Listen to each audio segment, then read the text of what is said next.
The story, already locked, but... Part 1. The clock froze at 10:07. I swear it was 10:07, but 10 minutes later, it was still 10:07. That was the first strange thing Jamie noticed that morning. West Briar High always felt like a time capsule stuck in the early 2000s. Fluorescent lights hummed, lockers squeaked, and the coffee from the teacher's lounge had a bitterness that outlived most trends. But on this Tuesday, everything felt off. Not wrong exactly, just off in a way that's hard to explain, unless you've walked into a room that suddenly got quiet, even though you were the only one who entered. Jamie was a junior, quiet, observant, always sat in the third row of Mr. Thorne's history class by the window. That morning she was doodling a ghost inside a locker on her notebook. Just a silly sketch. She looked up at the clock above the whiteboard, mostly out of habit. 7. She blinked, yawned, went back to pretending to listen to the lecture about the Treaty of Versailles. 10 minutes passed, or at least it felt like 10. She looked up again. Still 10:07. Jamie squinted. The second hand wasn't moving. It hadn't moved at all. She nudged her friend Mika, whispered, "The clock's dead." Mika shrugged. "It's an old school. Probably just needs a battery." Except the hallway clock outside Mr. Thorne's class. 10:07, the one in the cafeteria. 10:07, the gym, the office. Every single clock in West Briar had frozen at the exact same time. Then came the intercom buzz, a high-pitched "kssst," followed by silence. Then, "Attention. This is Principal Howard. We are initiating a full lockdown. This is not a drill. I repeat, this is not a drill." The class froze. Someone in the back snorted, "This better not be about vaping again." But Jamie felt something tighten in her chest. Not fear exactly, more like an itch under the skin, a pressure in the air. Like static before a storm, Mr. Thorne sprang into action, locked the door, turned off the lights, drew the blinds. "Phones away, no talking, get low, stay out of sight." The class scattered. Jamie and Mika crawled under the window ledge. The floor was cool against their knees. Somewhere nearby, someone whispered a prayer. Then, silence. Not the usual kind where the HVAC hums in the background. No stomach growls, no bird calls outside, just stillness. Then a sound. Tap, tap, tap. Jamie held her breath. The sound wasn't from the hallway, it was above them, like fingers or claws tapping along the ceiling tiles. Tap, scrape, drag. "Do we have rats?" Mika mouthed. Jamie shook her head slowly. That wasn't a rat. The steps, if you could call them that, were too deliberate. They moved rhythmically, pacing the room from above, as if someone, or something, was crawling just beyond the ceiling. Then it stopped, right above them. For one agonizing second, all Jamie could hear was the pounding of her own heart. Thud. The ceiling above dented. Plaster flaked down like snow. Someone gasped. Someone sobbed. Mr. Thorne mouthed silently, "Stay still." And then, it was gone. Whatever had been above them had moved, slowly at first, then faster. The noise scurried, no, slithered, through the vents, toward the west wing. Silence returned, but now it buzzed with tension, as if the building itself was holding its breath. 10 minutes passed, or 20, or None. Time didn't move. At all. Jamie peeked at the clock. Still 10:07. That's when she noticed her phone. She had tucked it into her hoodie sleeve, against the rules. But today, rules didn't matter. She slipped it out, tapped the screen. No signal, no Wi-Fi, no battery, percentage, just the home screen. Frozen, just like the clock. 10:07 a.m. Her lock screen glitched, a flicker, a ripple across the display, like a drop of water on a mirror, then buzz once, again, then continuously, almost frantic. Jamie stared, notifications appearing, then vanishing, too fast to read, but she caught a glimpse of one. You locked the doors, but it was already inside. Her breath caught. She looked around. Everyone frozen. Mr. Thorne sat with his back against the door, pale as paper. Mika looked at Jamie, confused, phone in hand. Jamie crawled closer. "Does your phone?" Mika nodded, held up. Her screen, same time, same buzzing, same phrase. You locked the doors, but it was already inside. Outside, down the hall, a soft sound. A door creaking open, even though every classroom had been locked. Even though no one was supposed to be walking the halls. Jamie leaned her ear to the wall. A faint shuffle. Closer now. A click. A hinge. Groaning then. A sound that made her stomach drop. A giggle. High-pitched. Childlike. But stretched. Like a cassette tape playing too slowly. A single word floated through the hallway. So faint she almost thought she imagined it. "Hami." Part 2. The last message. We were still huddled in the classroom, shadows curling around the edges of the locked windows, when my phone buzzed. It was a quiet vibration, just one soft bzzz against the desk. But it cut through the thick silence like a scream. At first, I hesitated to look. We were in a lockdown after all. Phones off, heads down, silence. That was the rule.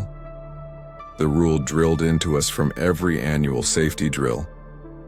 But something in my gut said this wasn't part of the drill anymore. I slowly slid the phone from under my hoodie sleeve and glanced at the screen. It was a message. Sent 3 minutes ago from Jaden. Jaden from the science wing. Now I should explain something. Jaden's the type of kid who doesn't scare easy.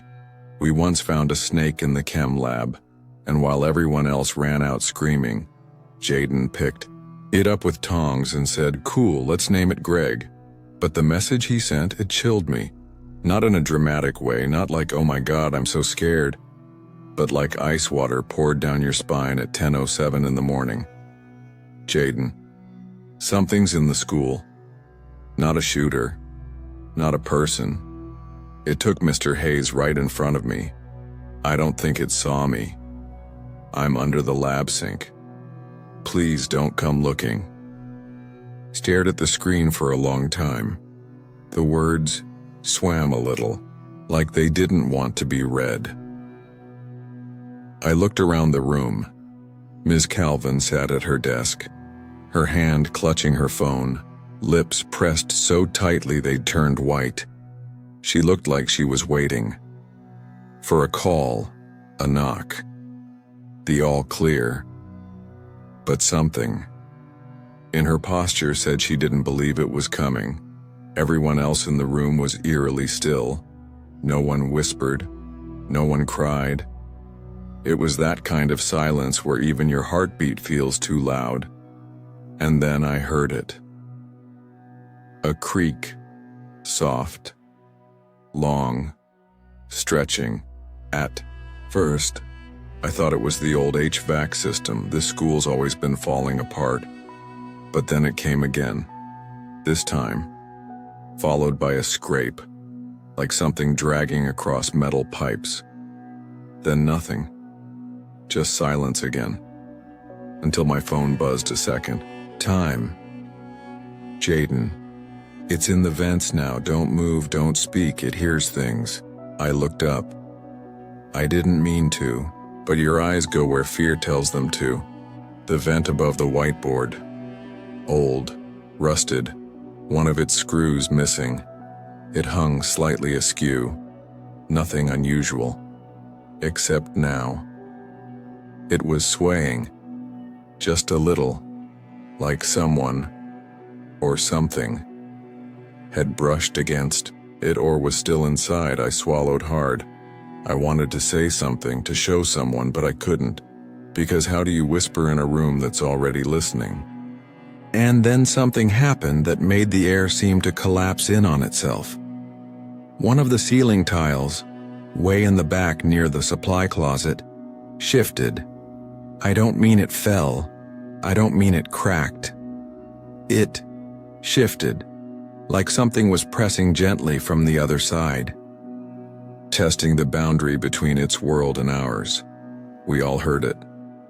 The thump was soft but unnatural, like the sound a balloon might make if it were dragged across linoleum.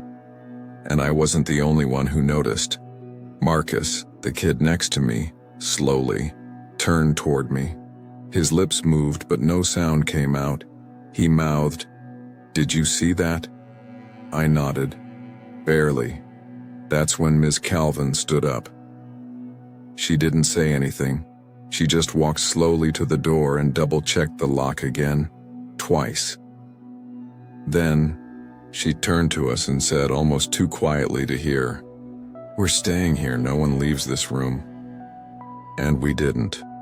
For the next 45 minutes, no one moved. The only noise was the occasional whisper of something above us, something that seemed to grow braver as the morning stretched on.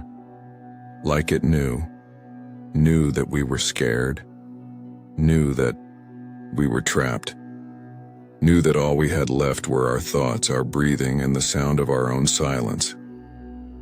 And then, my phone buzzed again. This time, it wasn't Jaden. It was from an unknown number. Just a single image, a blurry photo, taken from under a sink, tilted sideways. There was a shadow in the frame, long, narrow, and not quite shaped like a person. It had limbs, but too many, or too few. I couldn't tell. But the worst part was the face, or more accurately, the absence of one. Just a smooth, round surface. No eyes, no mouth. Just skin. Pale and stretched tight like wax paper. In the bottom corner of the photo, barely visible, I saw what looked like a teacher's badge. Mr. Hayes. I put the phone face down and tried to keep breathing. Outside, the hallway creaked. Something padded past the door. Then it stopped, right outside. There was a low sound. Not a growl, not a hiss, almost like breathing. But wrong. Wet. Uneven. Like it had lungs, but didn't know how to use them.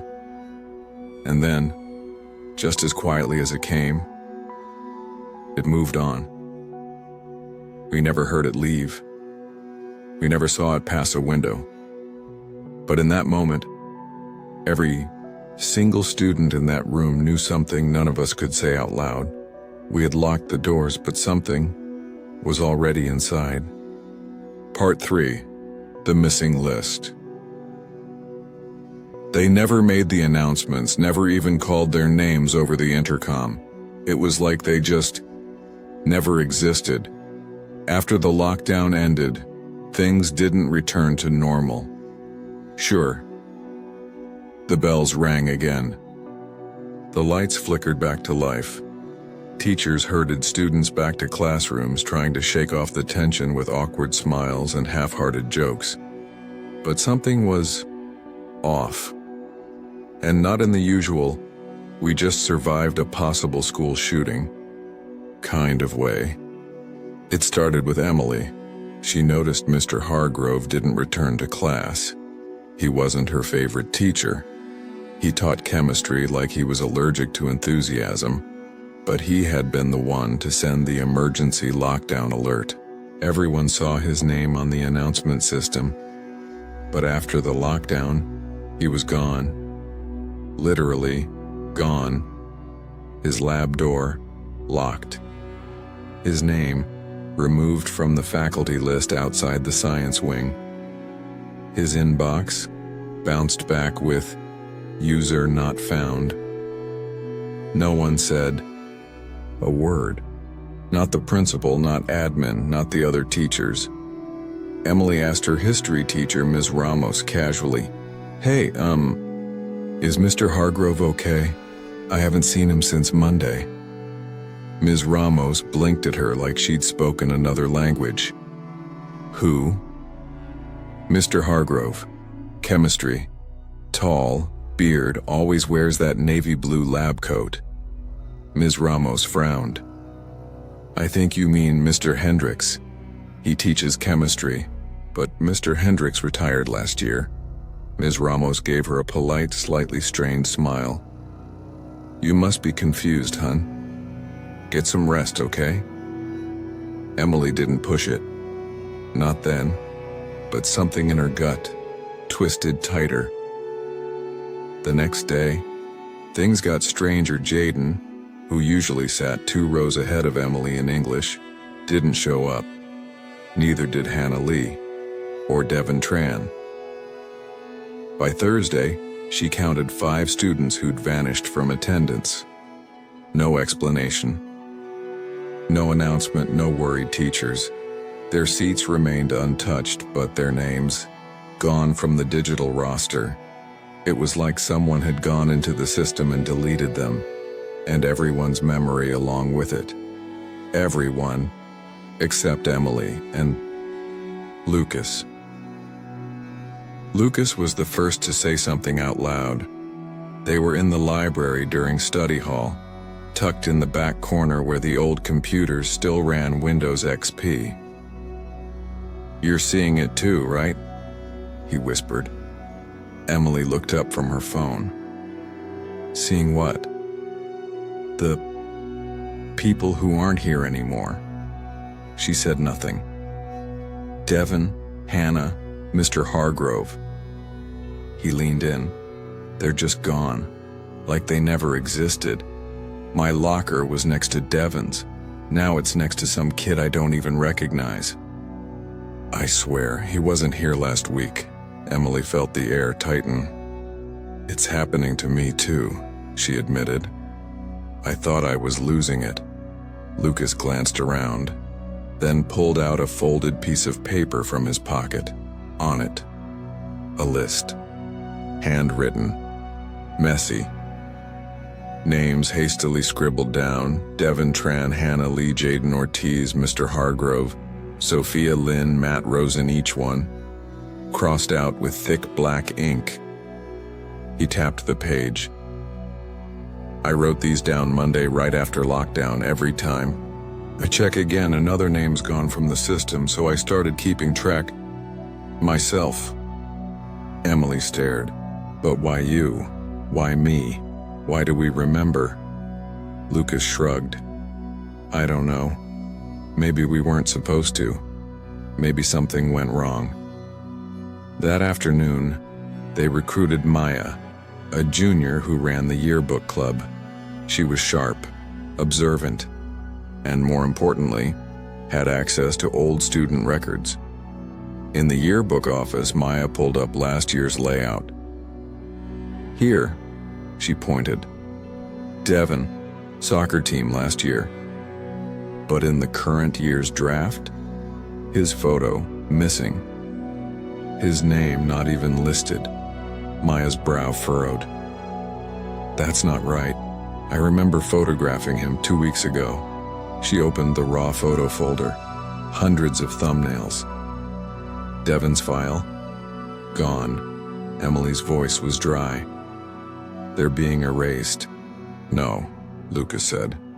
They've already been erased. We're just leftovers. By Friday, the school felt heavier, not physically, mentally, like the air itself was remembering things everyone else had forgotten. Classrooms were stale, quiet. Teachers tense, but no one could say why. Every now and then the power flickered and the clocks. 10:07, Emily, Lucas, and Maya met again. Art room, last period. We need proof, Maya said. Something we can't just delete or explain away. Security footage, Lucas said, from the lockdown. The cameras were wiped, Emily reminded them. Ms. Kwan said it glitched, whatever that means. Maya smirked. Main feeds, yeah, but we have hidden hallway cams for yearbook pranks. Senior skip day surveillance. They followed her to the media lab. On the screen, footage from the science wing, time-stamped during the lockdown. At first, an empty hallway. Then, a flicker. Something moved. Not quite human. A silhouette. Tall, but stretched. Limbs bent the wrong way. It darted across the frame. Impossibly fast. The lights dimmed. The hallway clock. 10:07, Emily whispered. That's when it started. That's the exact minute. Then just before the feed cut to static, Mr. Hargrove stepped into frame. He turned toward the camera, eyes wide, mouth open, a silent scream. And then, he was gone. No blur, no attack, just gone. Static. They sat in silence. Lucas spoke first. We need to leave. Emily nodded. Yeah. Maya hesitated, then whispered, What if it's not over? What do you mean? Lucas asked. Maya didn't answer. She just turned her monitor toward them. A new file was downloading. Final list. Updated. TXT inside. A single name. Emily Dawson. Then Lucas Granger. And finally, Maya Chen. They didn't speak. They just watched. Their names appear one by one as if the system had been waiting. Watching, and now finally, it knew who remembered. Part 4. Room 305. You wouldn't notice room 305 unless someone pointed it out. Tucked at the far end of the science wing, past the peeling motivational posters and flickering ceiling lights, it sat like a forgotten tooth in the mouth of West Briar High. Dust lined the doorknob. The windows, always shut. No class had been assigned there for years, and yet, every night at 11:11 p.m. the lights flicked on, not before, not after, always that exact time. It was Janelle who noticed. First, she'd stayed late one Wednesday for yearbook committee. Most of the others had gone home, leaving just her and Mr. Davison, the history teacher who didn't believe in staying a minute past contract hours. By the time she left, the halls were empty. Her footsteps echoed, too loud. She passed the science hallway out of habit, brushed by the janitor's supply closet, when a sudden glow caught her eye. Room 305. The overhead lights were on. She could see the chalkboard faintly through the wired glass, smudged with something white. She paused. That room had been locked since freshman year. Everyone knew that. It was the haunted room. Kids told stories about a substitute teacher who'd gone missing during a lockdown drill and was last seen heading there. Total urban legend. Still, curiosity buzzed in her bones like static electricity. She stepped closer. No sound inside, just the soft hum of fluorescent light. She pressed, her face to the glass. There was a figure standing in the back, motionless, too tall to be a student, too still to be alive. She gasped, stumbled back, and ran down the hall, breath catching like a sob. By the time she dragged the vice principal back, room 305 was dark, empty. No one believed her at first, not until Kevin disappeared. Kevin Langley, Jr., A student, theater nerd, amateur ghost hunter. He was one of the few who actually listened when Janelle told the story. A week later, he came to school with a plan. "I'm going in," he said at lunch. "Room 305. I've got my GoPro, flashlight, and my lucky Rubik's Cube. If I vanish, avenge me." Everyone laughed. Thought he was joking, except he didn't show up the next day, or the day after. The school claimed he ran away, said he left a note, but no one saw the note. His parents denied it. His locker stayed untouched. Books neatly stacked like he planned to come back. Security footage, conveniently corrupted, and guess which hallway wasn't covered by any working camera? That's when Ethan, Mia, and I decided to start keeping track. Every night, one of us would stake out the third floor from across the parking lot. Binoculars, notebook, nerves. Thursday, Mia saw the light. Friday, nothing. Saturday, nothing. Sunday, 11:11 p.m. sharp. The light flicked on again. This time, Ethan swore he saw movement. A tall figure, pacing near the windows, hands clasped behind its back like it was teaching to no one. Monday morning, the school was abuzz, not about the light, not about Kevin, but because someone had been found locked inside room 305. Principal Hughes, barefoot, shaking, unable to speak. They took him away in an ambulance. The school said it was a medical episode, but we heard the security guard say it took 3 people to open the door from the outside, and then came the dream. Each of us had it, the same night. A desk, in a cold room, walls weeping condensation, and a voice, calm, measured, emotionless, whispering numbers, 305, 305, 305. We decided we'd go in. Together. Halloween night. The school was always closed then. No teachers, no janitors, just the echo of too many unspoken stories. The plan was simple. Break in through the cafeteria's side door, head up to the 3rd floor. Finally open the damn room. We brought everything. Phones, flashlights, a crowbar just in case. What we didn't plan for was that the door would already be open. The hallway was colder than the rest of the school. Our flashlights barely cut through the dark. Each step echoed with a delay, like something was walking a heartbeat behind us. The door to room 305 stood ajar, just enough to see inside. Desks in perfect rows, chalkboard, clean. One chair at the front, its back turned, rocking gently, but no breeze.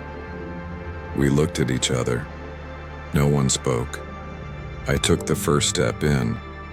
It felt like walking into another time. The room smelled like mothballs and old paper. Dust floated in the beam of our lights, but it was pristine, cleaner than any other room in the building. And then, there it was. Kevin's GoPro, sitting neatly on the front desk, still recording. I picked it up with trembling fingers. The little red light blinked. Once. Then the door slammed shut behind us. That's when we heard it. From the vents above. A low scraping. Then a voice. Not human. Not entirely.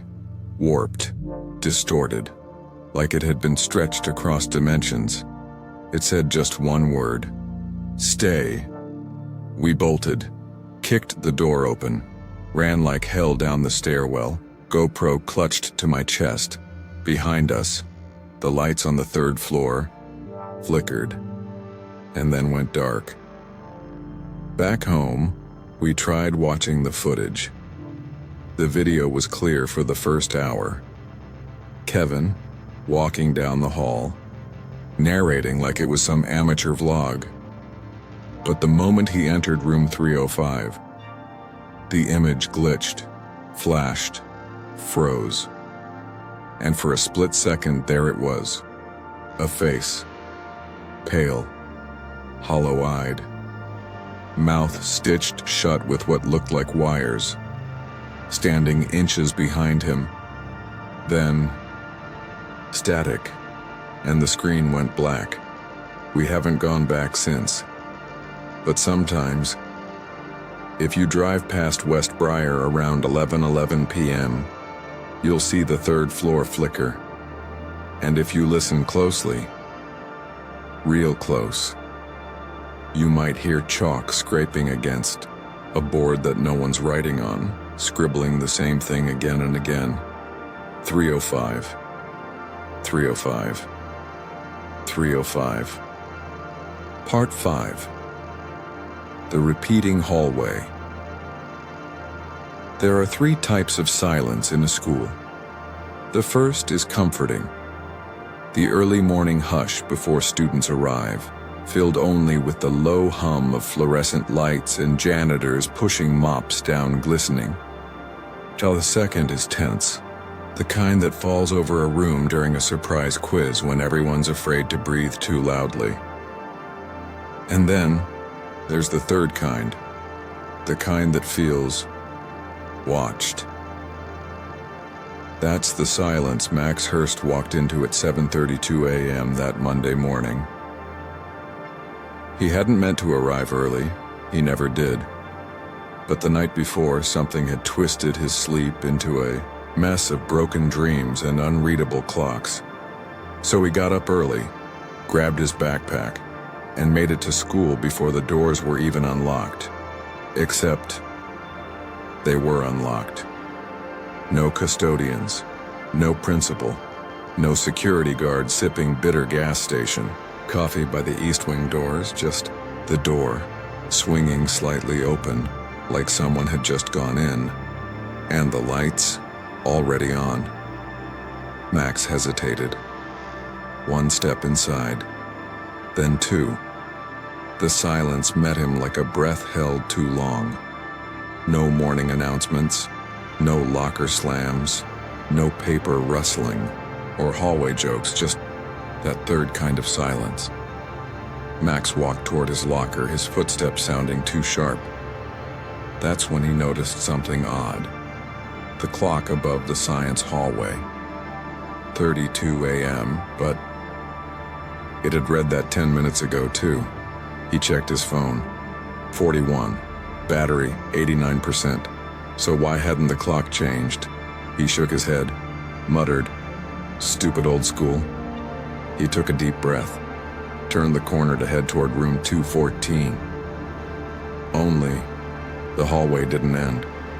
The school wasn't big, but this hallway, the one near the labs, had never seemed this long. He passed the science wing display, a dusty taxidermied owl perched above a faded sign that read, "Biology is life." Then the lockers, numbered in the 200s. Then the janitor's closet, chipped blue door. And then, he passed the exact same display again. Same owl, same sign, same chipped door. He stopped, turned back, walked in the opposite direction, and found himself in the same place again. He looked down the hall. This time it felt longer. Wider, maybe. "Okay," Max whispered. "This is not funny." He pulled out his phone. No bars. Battery 88%. He started jogging. Faster. Sneakers squeaking against the tile. The owl. Again and again. Now the sign looked newer, and the owl's head slightly tilted, like it was watching him. His jog became a run, then a sprint. He grabbed locker doors as he passed, yanked one, locked another, locked all of them. And then he heard it. Not footsteps, not voices, but something shuffling behind him. The moment he stopped running, the sound stopped too. He turned slowly. The hallway stretched behind him and perfectly empty. Perfectly still, but the tiles looked different now. Not the cheap speckled white and gray of every school hallway in America. These were darker, off-white, yellowed, like teeth. The fluorescent lights above flickered, then buzzed.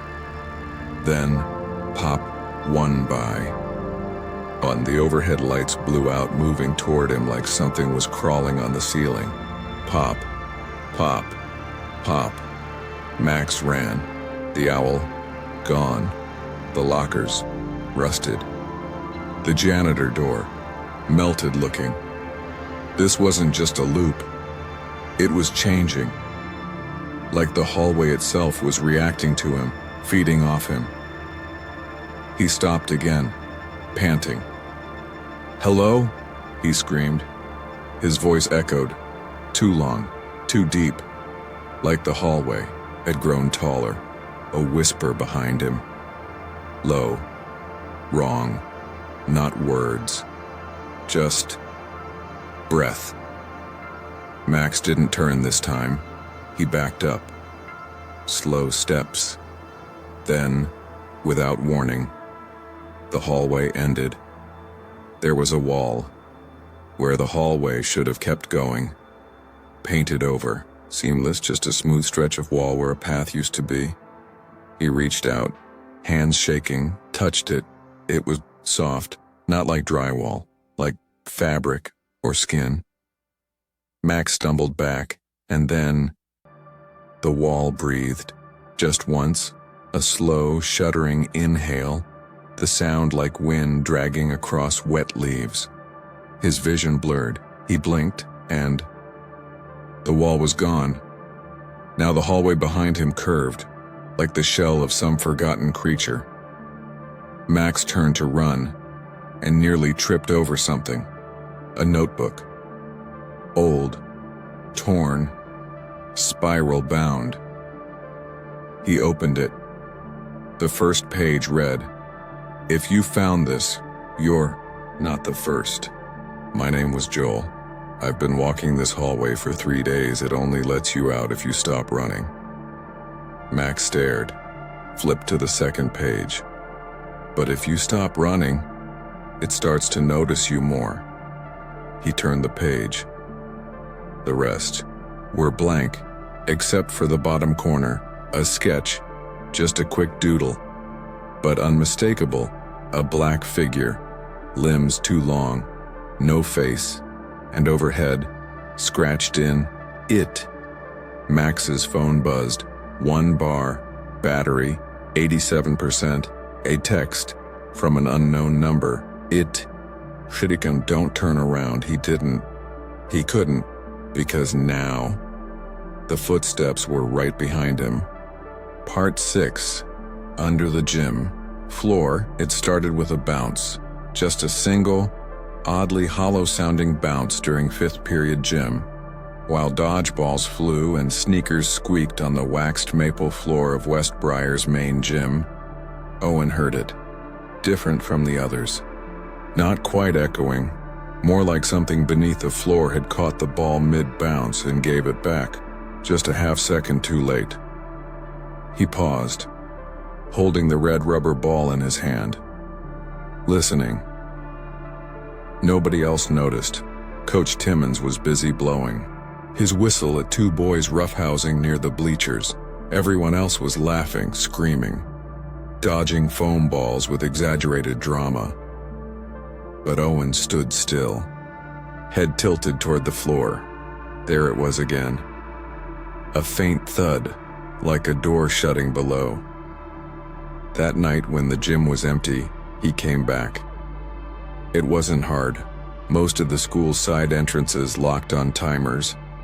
You could jimmy them with a student ID if you knew the trick. Owen did. He had a habit of coming back after hours, not for mischief exactly, but because some things about West Briar just didn't sit right. Not since the lockdown last month. Not since the cameras were wiped. Not since 5 people, 2 teachers, 3 kids just disappeared. He flicked on his phone light as he stepped into the gym. The familiar smell of sweat and rubber greeted him like an old friend.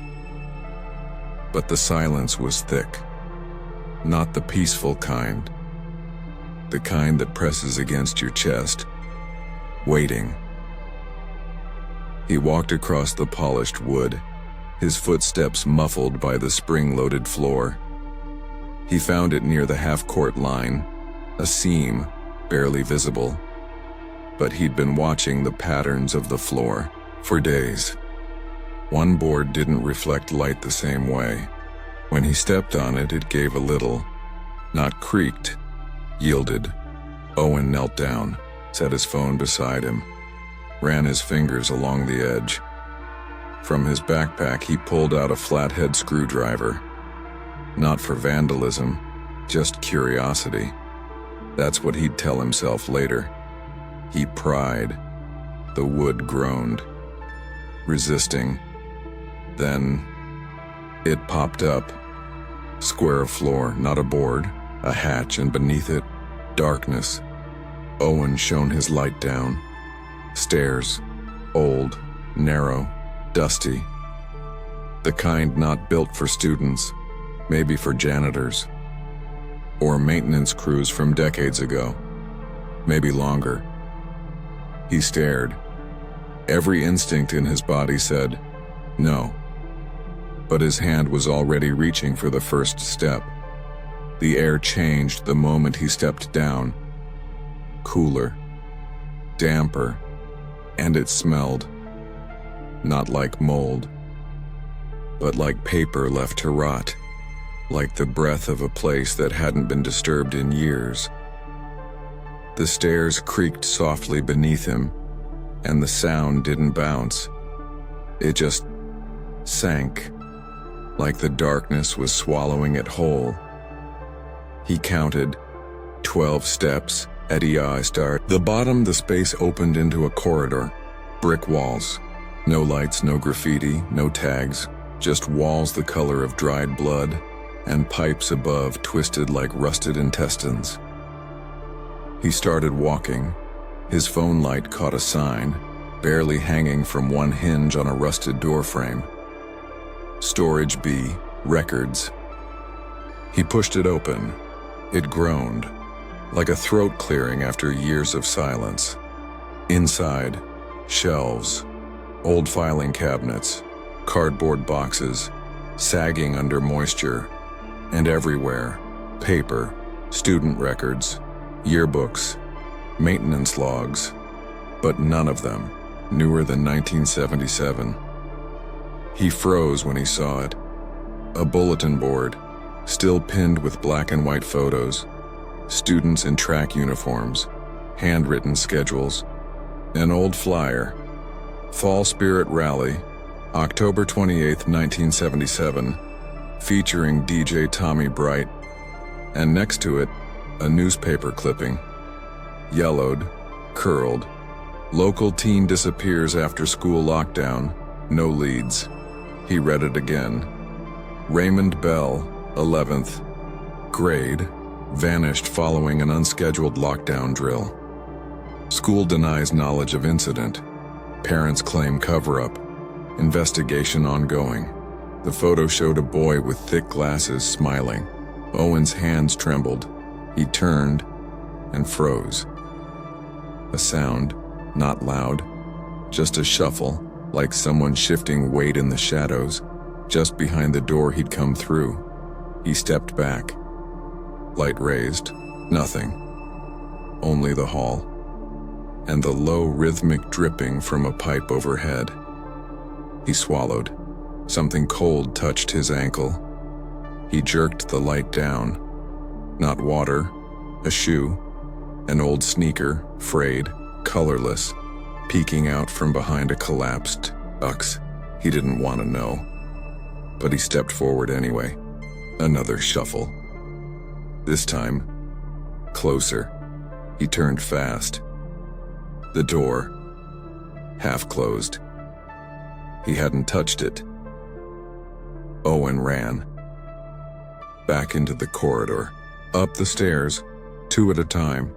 The gym hatch was still open, light from the scoreboard casting a weak red glow down the hole.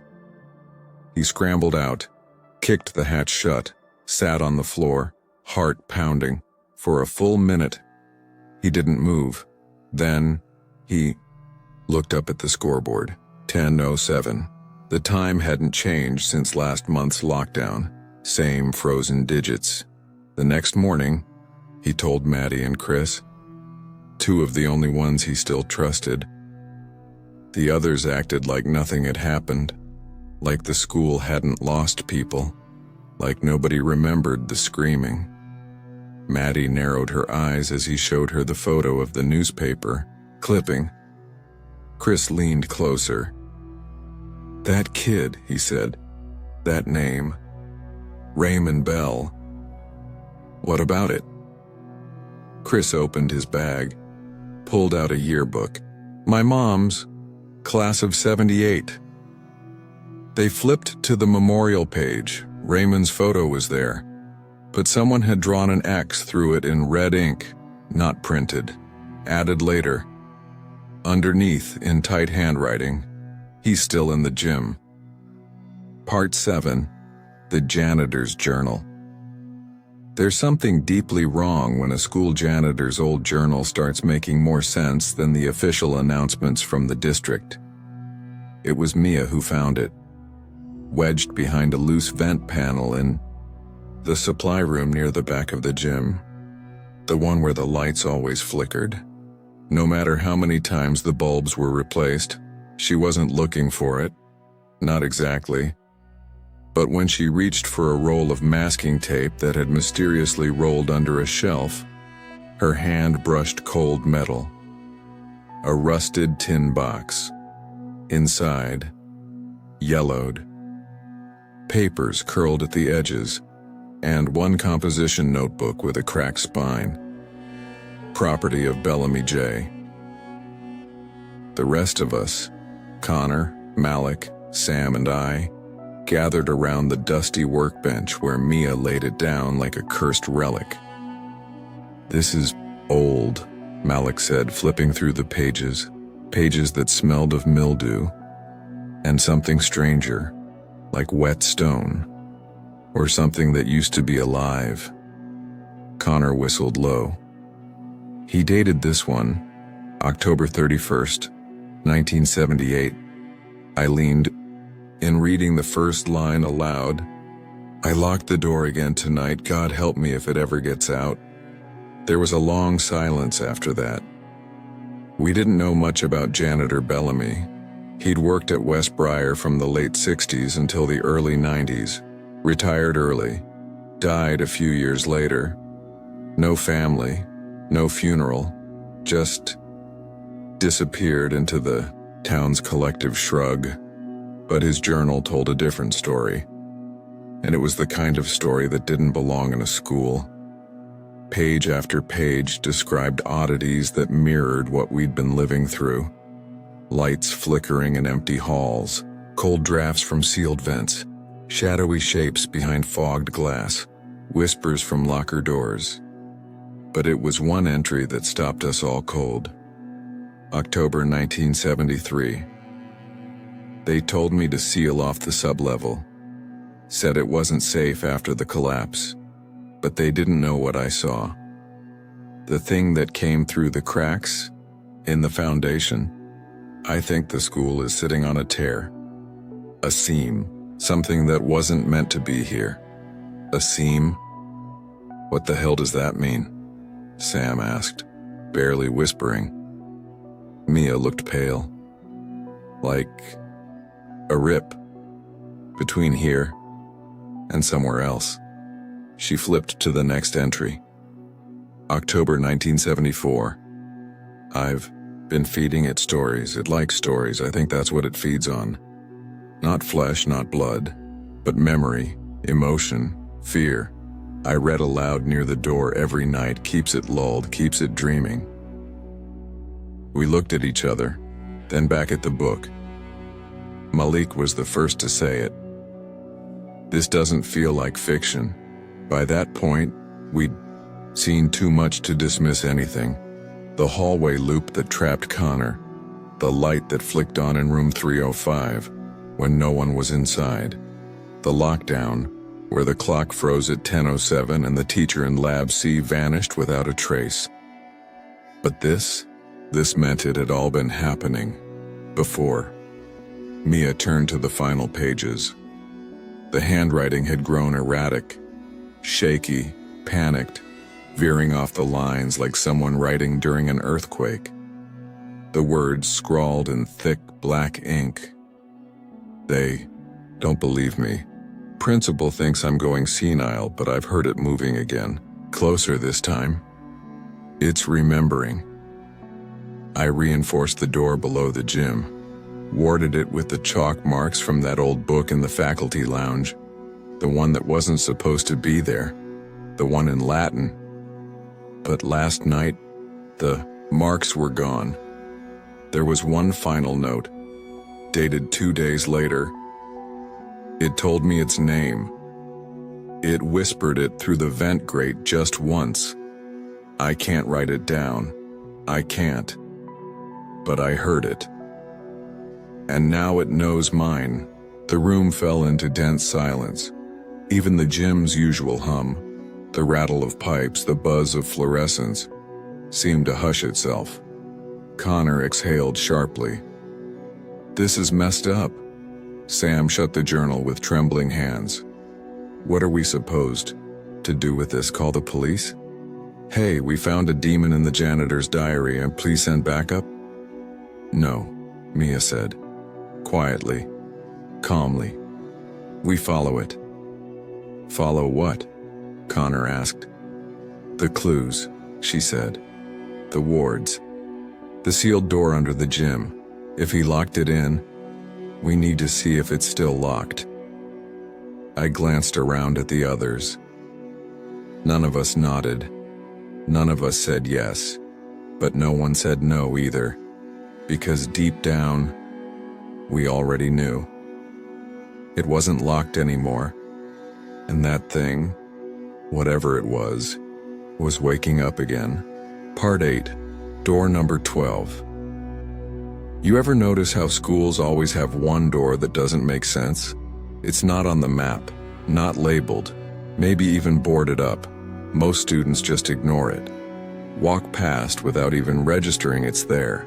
But if you ask the janitor, they'll always pause for half a second too long. At West Briar High, that door was painted the exact same color as the wall, like someone wanted it to disappear. It sat at the end of the north wing, where the maintenance lockers were. No handle, just an old keyhole crusted with rust and time. And the weirdest thing? It only appeared after the lockdown. Jason was the first to notice it. He wasn't looking for anything strange, just headed to Mr. Cartwright's class. Late, as usual, but something made him stop. Not a sound. The absence of sound, like a hush had fallen over that part of the hall. No echoes, no flickering lights, just stillness. And the door. He squinted, leaned in, Someone had written something above the keyhole, tiny, nearly invisible. But there, 10:07, nothing else.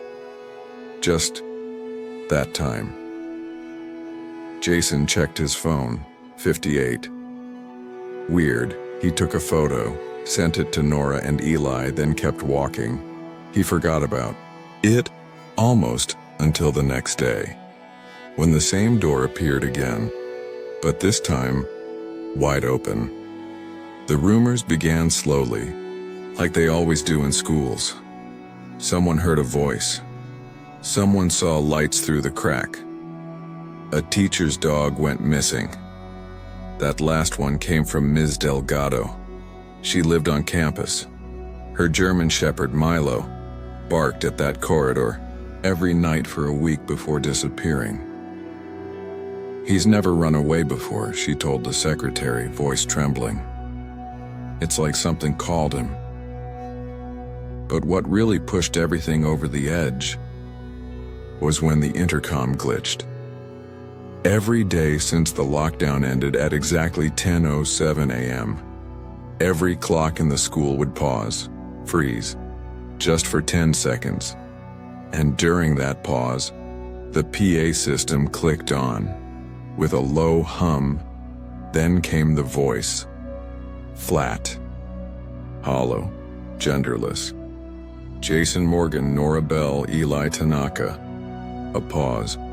Then, please proceed to door number 12. The first time everyone thought it was a prank until they realized no one could trace the signal, not the principal, not the IT guy, not even district HQ. And here's the kicker. There's no door number 12 listed anywhere in the school's schematics. Doors ended at 11. But the students? They knew exactly where to find it. Nora was the one who said it out loud first, during lunch. Eyes dark with something between curiosity and fear. I think it's real. I think it's calling people. Eli didn't laugh. Not like he usually did. Why us, though? Why say our names? Jason stared down at his tray. Food untouched. We're the ones who saw it, took photos, talked about it. Nora leaned in, voice low. What if it's not just a door? What if it's watching us? None of them had an answer, just a shared shiver that ran through their bones like cold water. By Thursday, 2 more names had been added. Thomas Grant, Riley Mendez. Jason noticed. Thomas hadn't shown up for bio class. Riley's locker, still shut, books untouched. By Friday, the door was open again, and this time, something stood behind it. It wasn't a person, at least not quite.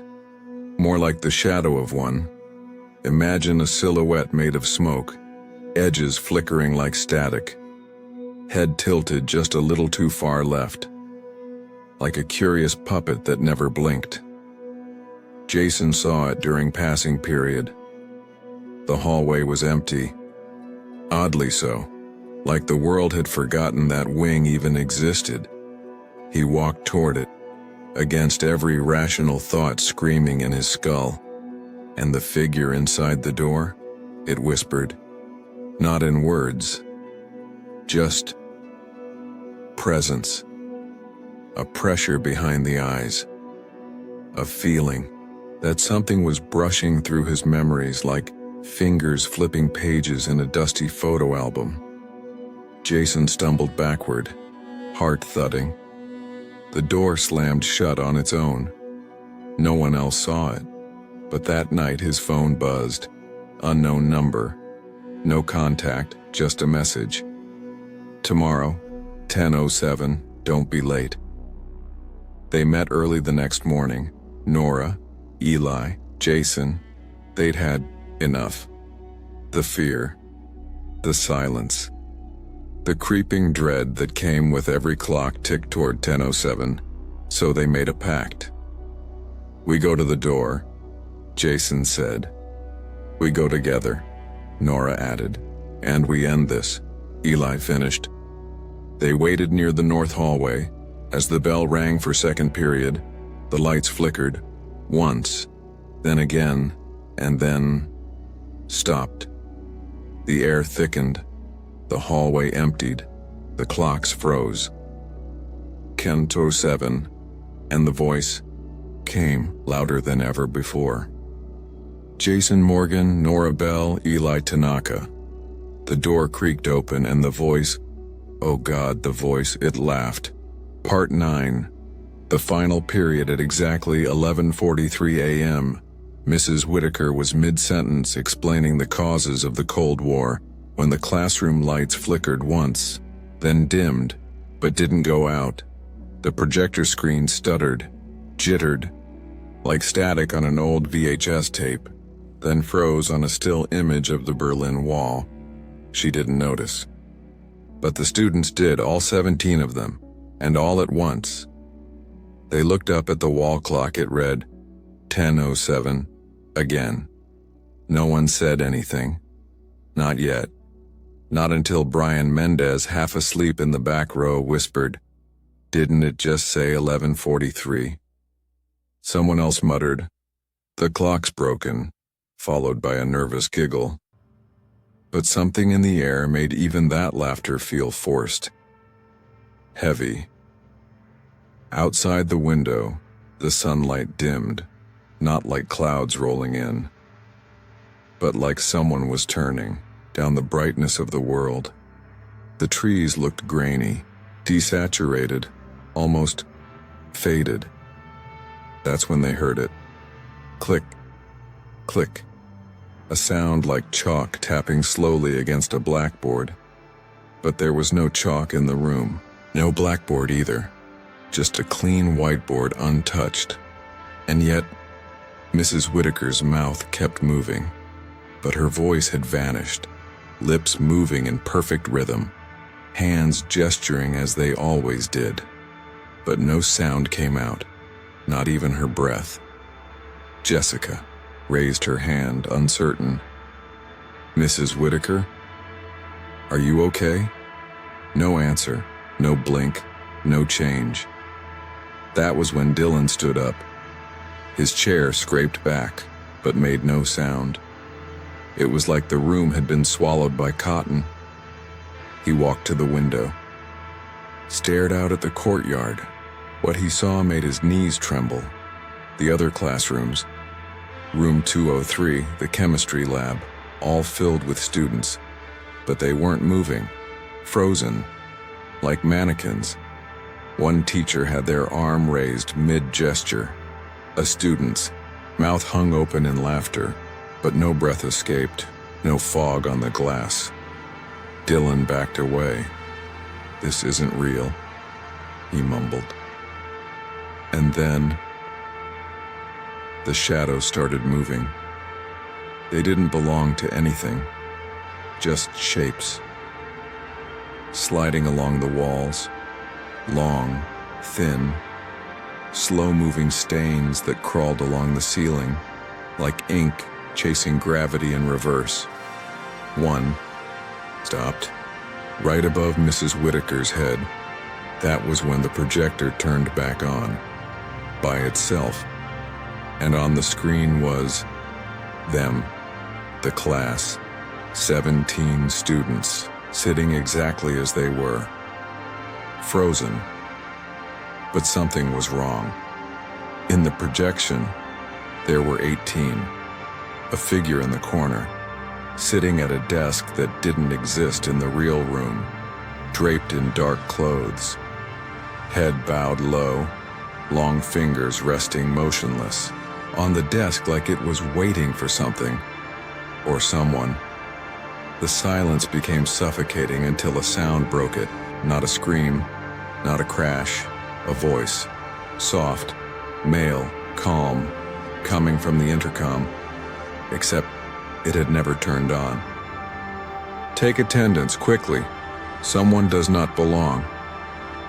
Then, silence. Jessica trembled. "This is a prank," Someone's doing this. Dylan shook his head. I don't think this is a prank. I think this is us. The shadows twisted, convulsed, split into thin lines that ran under the desks. One reached Jordan's chair. He screamed, tried to move. His legs wouldn't respond. He shouted, but his voice was gone too. Like Mrs. Whitaker's, but on the projector, he was still there, silent, wide-eyed, frozen. Then, the figure in the corner tilted its head and slowly stood. Even though the screen was black and white static, they could feel its gaze. It raised, a hand, long, bone-pale and pointed right at Dylan. The lights above flickered again. Dylan turned to run. The door, locked. Then, click, it opened. Just a crack, enough to let in a breeze. Not AC, something older. It smelled like attic dust, burnt paper, and something wet. Outside the door, just hallway darkness. No voices, no alarms, no movement, except a rhythm. Footsteps, slow, approaching. Jessica screamed, "Lock the door!" Dylan slammed it shut, but the door refused to latch. "It's like it wants in," he muttered, gripping the knob, heart pounding. On the projector, the figure took a step, then another, until it stood in the center of the screen, exactly where Dylan's desk had been. Then, the screen went black. Beat passed. Then the voice returned. This time, it whispered. Someone let it in. Mrs. Whitaker turned toward the class. For the first time since the incident began, her eyes were no longer human. They were glassy, hollow, and she smiled. Crooked, knowing smile, like she'd been waiting for this exact moment. Part 10. The exit code at exactly 10:06 a.m. Kayla stared at the blackboard, where the chalk hadn't moved in what felt like days. 1 minute left. She could feel the weight of the entire school pressing in. Walls breathing, floors listening, the ticking silence above her head. Only, there was no tick. Time, since the first lockdown, had fractured into something elastic, and now it was poised to snap. The others were in position. Zane, by the sealed gym stairwell. Mia, crouched outside room 305, Devon in front of door number 12. Eyes closed, whispering the names it had spoken last time. Names of students who never came back. And Kayla. Kayla stood in the auditorium, staring at the stage where the floorboards didn't creak like the others, where a strange hum buzzed beneath the wood. They'd found it the night before. Pieces of clues tucked into Janitor Bellamy's journal, a pattern of numbers scrawled beneath the old chemistry wing, and the flickering camera stills from a security feed that should have been wiped clean. They stitched the pieces together like frayed cloth, barely held by threads. And one message had emerged. At 10:07, the school breathes in, you must exhale. No one knew what it meant. Not at first, until Zane realized the map they had wasn't to escape. It was a ritual. Kayla checked her phone. Tyre, in 44 time, had started again. But not in the normal way. Every second felt thick, like moving underwater. The walls shivered faintly, her breath fogged in the air, though it wasn't cold. This was the final minute. They had agreed. If they didn't try this now, the school would reset, like it had done before. Lockdown would end. Teachers would smile. Announcements would play. And yet, someone would be gone. Again. And no one would speak of it, even their memories blurred. Mia's own sister had been missing for a week before she remembered she even had one. That was the school's game. It didn't. Shortcom, it rewrote. N7. Kayla closed her eyes. Exhale. She spoke the line from the journal. Door 12 opens when memory ends. And on cue she heard it. A breath, long and ancient, drawn in by the very walls around her. Like the building was a lung. The school is breathing. Somewhere far off, metal screeched. A lock turned. A voice. Not over the intercom, but from the shadows above the stage, whispered, "Time is not yours." In room 305, Mia slammed her hand on the light switch. On, off, on, off. A pattern they'd decoded from a forgotten poem etched into a desk. The windows flickered. The door behind her shuddered once. The closet door opened by itself. From the darkness, within came, not a thing but an absence. Something missing from reality itself. A silhouette more memory than shape. And then, gone. Just like her sister. Mia didn't scream. She did what the journal said. She shut her eyes.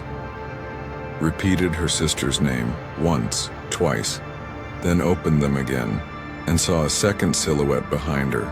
This one, smiling. Down the corridor, Zane had wedged open the hidden door beneath the gym bleachers. It had been bricked up since the 70s. They, had only opened it once before. Even then, the smell drove them back, like dust, rotting paper, and wet chalk. Now, inside, the staircase pulsed with a sickly light. He stepped down. His phone flashlight flickered, revealing stone walls covered in names, dozens of names, students who had transferred. He ran his fingers along the wall. His name was there too. Zane Carter, room 2B, attendance. Incomplete. His knees buckled. The school had already claimed him. This was his final loop. Still, he pulled the switch. Devon faced door number 12. It wasn't supposed to exist. The blueprints proved it. Teachers denied it. But there it was, pale green, old as time, brass knob, never collected dust. At 10:07, the door always opened. This time, Devon stepped forward. The voice called his name. Not Devon, his real name, the one no one knew, the one even he had forgotten. He opened the door. Inside was not a room. It was a hallway made of stars, of pulsing lights, and pages torn from every yearbook that ever was, fluttering in an eternal wind. It was escape, but not for everyone. In the auditorium, Kayla felt it begin to unravel, a tearing sound like fabric ripped at the seam. The stage peeled back to reveal a spiral stairwell. She hesitated, then ran. They met, again in the main office, empty, dust-covered, but different. The clock above the receptionist's desk read 10:08, and it was working. The lights buzzed. No intercom, no teachers, just silence. Kayla, Zane, Mia, Devon. They stared at each other. They'd made it, they thought. Until Kayla asked, "Where's Devon?" Mia blinked. "Who's Devon?" Outside the school, the sun was shining. Children laughed in the distance, but inside, in a quiet hallway, the bell rang, an old echo from a system that should have been decommissioned years ago. and behind door number 12 the air shimmered like heat. A voice whispered, "Attendance marked. One missing."